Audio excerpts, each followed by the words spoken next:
What if I told you a man was forced to choose between starvation and cannibalism, and the Soviet government made sure the entire nation knew about it?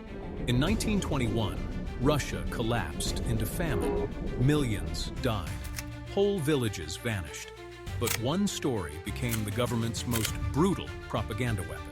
His name was Dmitri Shostakovich's uncle, though history forgot it almost immediately. What mattered was what he represented. The cost of revolution. The famine was real.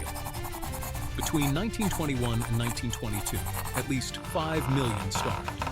Entire families didn't survive the winter. Corpses froze in streets. Orphans ate bark. The hunger was so total, so absolute, that people stopped thinking like humans. They stopped thinking at all. Then came the choice. A man, records say his name was Alexei, though archives contradict this, faced his own child. The child was skeletal, dying. The father had nothing. No grain, no roots, nothing except the impossible math of survival. One life or two deaths. He made a decision.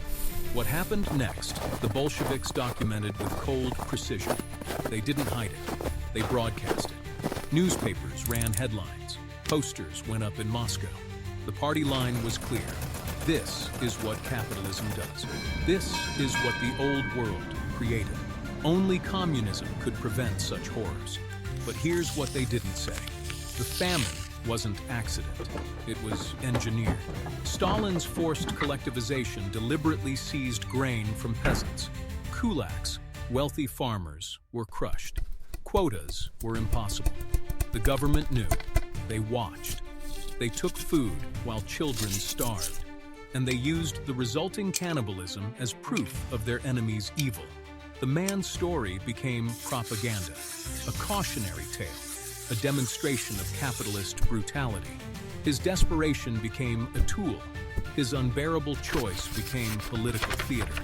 Decades later, when Soviet archives opened, researchers found the truth. The famine was intentional.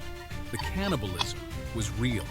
And the government's use of human suffering for ideological gain was documented in meticulous detail, all while they blamed the victims for their own destruction. They took the darkest moment of human survival and weaponized it. Did the man survive? The records don't say. His name vanished. His choice was erased.